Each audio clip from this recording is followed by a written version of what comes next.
एक क्लिप मैं इनका नाम भी नहीं जानता, बाखुदा नहीं जानता। मैं इसलिए नहीं कह रहा कि मैं मतलब छुपाना चाह रहा हूँ, लेकिन कितने नौजवान हैं। यूपी में मैं गया, मुझे मोबाइल में नौजवानों ने क्लिप दिखाई, फारूक भाई इसका जवाब दीजिए। बम्बई में तो बहुत सारे लोगों ने, फारूक भाई इसका जवाब दीजिए। मैंने कहा यार ये कौन है पता नहीं, इसकी तकरीर का अंदाज ही बता रहा है कितना बड़ा भांडपना कर रहा है। मगर चूंकि अब मोबाइलों में इतनी क्लिप फैला दी गई तो अब मजबूरन जवाब देना पड़ रहा हूँ। पहले आप इसका एतराज सुन लें और शेर क्या समझा इस बेवकूफ ने वो समझ लें। आशिक दरे रसूल पे हाजिरी देता है, नबी को दर दर नहीं बुलाता।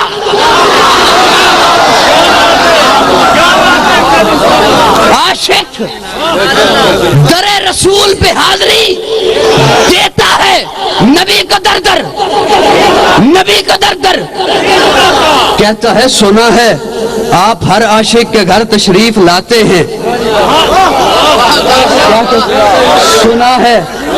सुना है आप हर आशिक के घर, सुना है क्या कहता है, सुना है इसके बड़े यही कहते रहे, सुना है।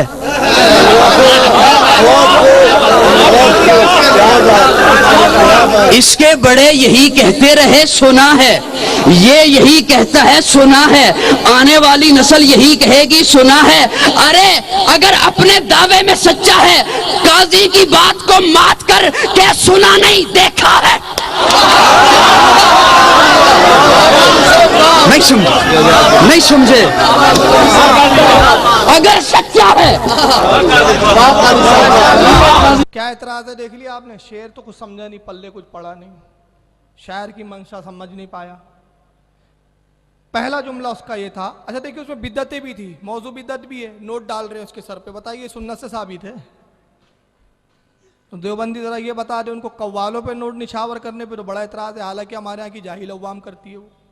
मशाइख, कुछ मशाइखों के यहाँ कव्वाली जो जायज़ है, जैसे सिलसिला चिश्तिया वगैरह में, तो मशाइख जो सुनते वो इस तरह से नहीं डालते, वो अदबन मशाइख की बारगाह में नज़र किया जाता है, फिर बाद में कव्वाल को दे देते। हमारे यहाँ एक अदब होती है उस मजलिस, आम मजाली से जो होती है अवाम की, उसमें इस तरह नोट निछावर होते हैं, उस पर तो ये एतराज़ करते हैं।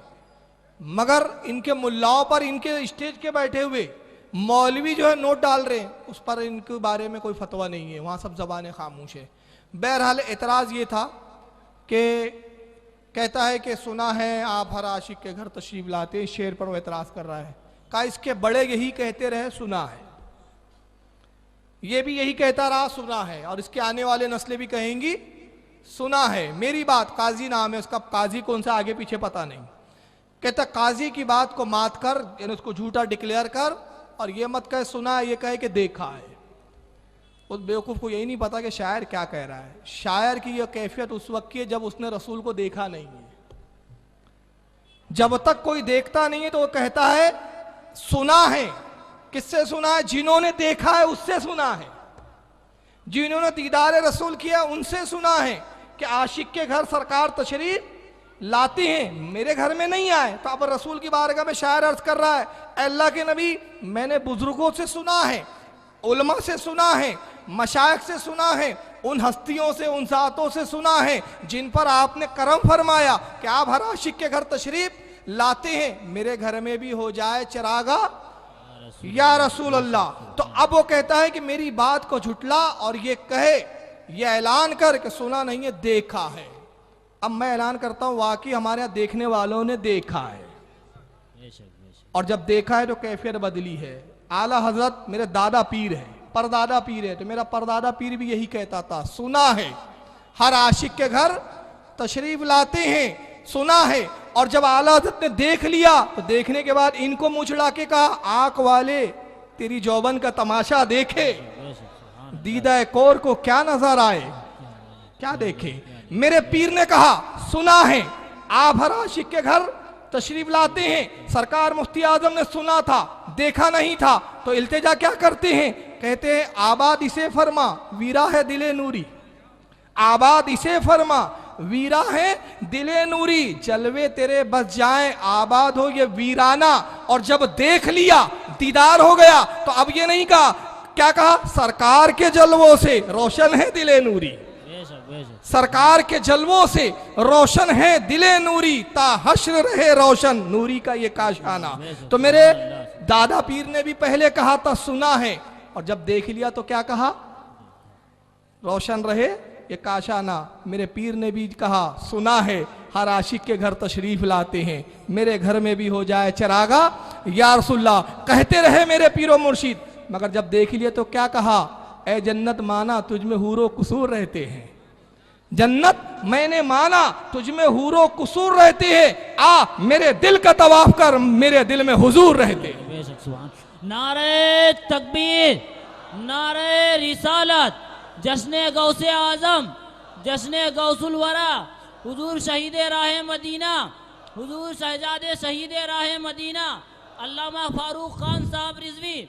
नारे तकबीर, नारे रिसालत। बेशक सुभान अल्लाह, सुभान अल्लाह। तो हमारे बुजुर्ग उस वक्त तक कहते रहे जब देखा नहीं, मगर जब देख लिया तो कैफियतें बदल गई। तुम्हारे यहाँ तो सुना वाली भी बात नहीं है, मतलब तुम्हारे यहाँ तो किसी को दीदार होता नहीं है। सिर्फ कौन आता है, इबलीस आता है और बोलता है तबलीगी जमात बनाओ, और फिर बाद वाले आके फतवा देते ये जमात बिदत। तुम्हारे ही भाई लोग बोलते बिदत, ये चिल्ले में जाना बिदत, ये औरतों वाला काम है, ये वो वाला काम।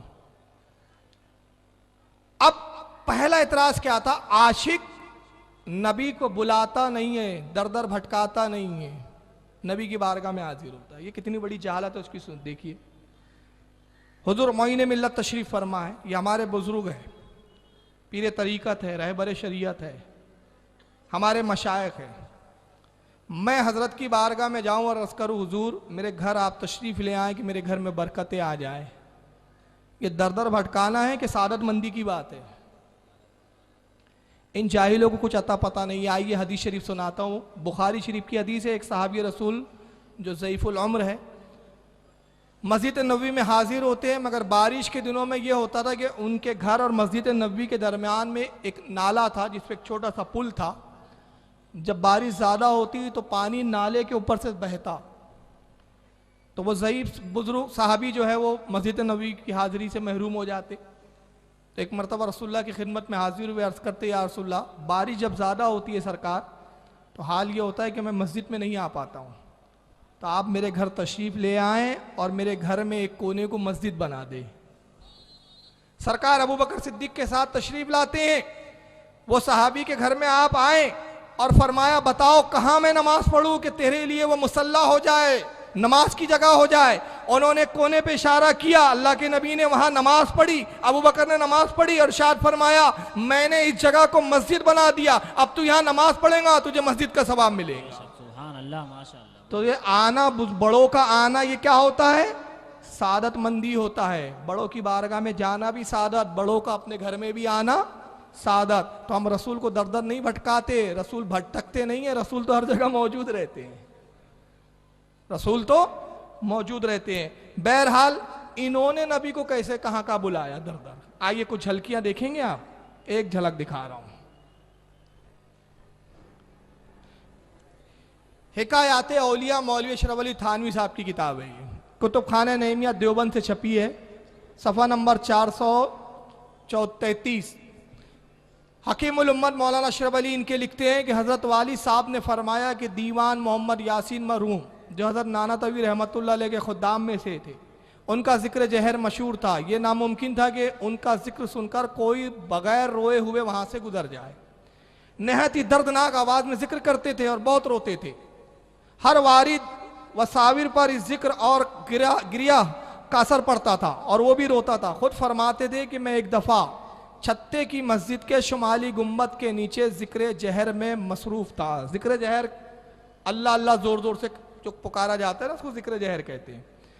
तो ये दीवान मोहम्मद यासीन साहब जो है कासिम नाना तवी के जो खादिम थे, वो बयान करते हैं कि छत्ते की एक मस्जिद जो देवबंद के मदरसे से लगकर है, वहाँ मैं मौजूद था, जिक्र जहर ज़ोर ज़ोर से मैं जिक्र कर रहा था। हज़रत रहमतुल्लाह अलैह मस्जिद के सहन में इसी शुमाली जानिब मुराक़िब और मुतवज्जे थी, यानी कासिम नाना तवी साहब उसी शुमाली जानिब मस्जिद पे बैठे हुए थे और कह रहे कि मेरी तरफ मुतवज्जे थे और तवज्जे का रुख मेरी ही कल्ब की तरफ था। उसी असना में मुझ पर एक हालत तारी हुई और मैंने बाहालात जिक्र देखा। ये ख्वाब नहीं है, बेदारी की बात कर रहे हैं।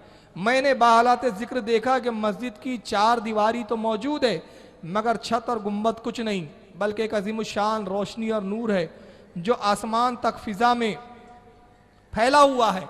यकायक मैंने देखा कि आसमान से एक तख्त उतर रहा है और उस पर जनाब रसूलुल्लाह सल्लल्लाहु अलैहि वसल्लम तशरीफ फरमा है। एक तख्त उतरते हुए देखा, का तख्त पे रसूलुल्लाह है और खुलफाए अरबा हर 4 गोलों पर मौजूद है, यानी चारों खुलफा अबू बकर सिद्दीक, उमर फारूक, उस्मान गनी, मौला कायनात रज़ियल्लाहु ताला अन्हुम, चारों मौजूद है। वो तख्त उतरते उतरते बिल्कुल मेरे करीब आकर मस्जिद में ठहर गया और हज़रत सल्लल्लाहु अलैहि वसल्लम ने खुलफाए अरबा में से एक से फरमाया, भाई ज़रा मौलाना मोहम्मद कासिम को बुला लो। और रसूलुल्लाह ने सहाबा में से एक से कहा, अब अल्लाह जाने अबू बकर से कहा या हज़रत उमर से कहा, भाई जाओ मौलाना मोहम्मद कासिम को बुला लो। माज़अल्लाह वो मौलाना को लेकर आ गए। हज़रत सल्लल्लाहु अलैहि वसल्लम ने इरशाद फरमाया, मौलाना मदरसे का हिसाब लाइए। रसूलुल्लाह किस काम के लिए आए? देवबंद के मदरसे का हिसाब लेने आए। माज़अल्लाह वो क्या कहना चाहिए, मुंशी थे। माज़अल्लाह अस्तगफिरुल्लाह, ये नबी की तौहीन देखें आप। और कासिम नानतवी का मकाम, ये अपने मकाम पे बैठा है, उसको रसूल ने पुकारा नहीं। वो छत्ते की मस्जिद में बैठकर वो देख रहा है, तख्त उतर रहा है, कासिम नानतवी भी देख रहा है, मगर ये दोनों महरूमों को देखो, ये खुद उठ के रसूल के इस्तकबाल के लिए नहीं जाते, ये बैठे अपनी जगह बेगैरत। और रसूल सहाबा में से एक से कह रहे, भाई जाओ जरा कासिम नानतवी को बुला लो, ये इतने बड़े तुर्रम खां हैं। अव्वल तो ख्वाब ही झूठा है, क्योंकि साफ समझ में आ रहा है जिसमें नबी की तौहीन हो वो ख्वाब सच्चा कभी नहीं हो सकता, और ऐसे काफिर और मुनाफिकों के ख्वाब में रसूल कभी नहीं आते। बेशक बेशक। तो अब रसूल कह रहे साहबा से, बहरहाल साहबी गए, जो भी गए, बुला के लाया। तो रसूलुल्लाह उनसे कहते, भाई जरा देवबंद का हिसाब लाइए, मौलाना मदरसे का हिसाब लाइए। अर्ज किया, हजरत हाजिर है। और ये कहकर हिसाब बतलाना शुरू किया और एक एक पाई का हिसाब दिया। हजरत सल्लल्लाहु अलैहि वसल्लम की खुशी और मसरत की उस वक्त कोई इंतहा ना थी, बहुत ही खुश हुए और फरमाया, अच्छा मौलाना अब इजाजत है। देख रहे नबी की तौहीन, कौन इजाजत ले रहा है? रसूल। किससे? ये कासिम नानतवी से। मौलाना इजाजत है। हजरत ने अर्ज किया, जो मर्जी मुबारक हो। इसके बाद वो तख्त आसमान की तरफ उरूज करता हुआ नजरों से गायब हो गया। पूरे वाक़े में आप देखिए कहीं नहीं लिखा है कि रसूल आए तो ये खड़ा हुआ और खड़े होने के बाद इसने रसूल के दस्तबोसी की हो, रसूल के कदमों को चूमा हो, गुलामों की तरह हाजिर हुआ। नहीं, ये बेगैरत बैठा हुआ है, सहाबी आके पुकार रहे हैं, ये जाके देवबंद का हिसाब दे रहा है। और उसके बाद तब भी आखिर में ये नहीं आया कि इसने रसूलुल्लाह को सलाम अर्ज किया हो, ये कहीं नहीं है। देखते जाएं आप, क्योंकि झूठ के पैर नहीं होते। ये अल्लाह ने लिखवा दिया, इसने सलाम नहीं किया, रसूल की ताजीम नहीं की, बल्कि रसूल कह रहे इजाजत है, नबी इससे इजाजत ले रहे हैं। तो ये किस जमात, किस मुंह से कह रहे हैं कि तुम नबी को दर दर भटकाते और बुलाते हो? हम नबी को बुलाते नहीं है, हम तो नबी को हर जगह मौजूद मानते हैं। अब सिर्फ ये है कि हमारी मुराद ये होती है कि अल्लाह के नबी आप तो मोमिनों के घर में मौजूद हैं, मगर जाहिर हो जाए ताकि आपके चेहरे ज़ेबा की ज़ियारत हो जाए, तो ये घर भी नूरानी और दिल भी नूरानी हो जाए, ये उससे मुराद है। और एक मंजर देख लें आप, ये तो मैं दिखा चुका हूं, लेकिन रसूल को कहां कहां बुलाया इन्होंने देख लिया। तस्करतुर रशीद सफ़ा 46 कहते हैं, आला हजरत की भावच का उसने इत्तेकाद और मुखलिसाना बर्ताव था। आला हजरत कौन? हमारे इमाम अहमद रज़ा फादिल बरेलवी नहीं है, ये हाजी इमदादुल्लाह महाजिर मदनी, जो अशरफ अली थानवी रशीद अहमद गंगोही के उस्ताद हैं। और ये किताब तस्करतुर रशीद रशीद अहमद गंगोही के हालात ज़िंदगी पर खलील अहमद अब्दुल अलीम मीठी ने लिखी है। नहीं, क्या नाम है इसका, आशिक अली मीठी ने। आशिक अली मीठी लिखते हैं कि आला हज़रत की भावच का हुस्न इत्तेकाद और मुखलिसाना बर्ताव था।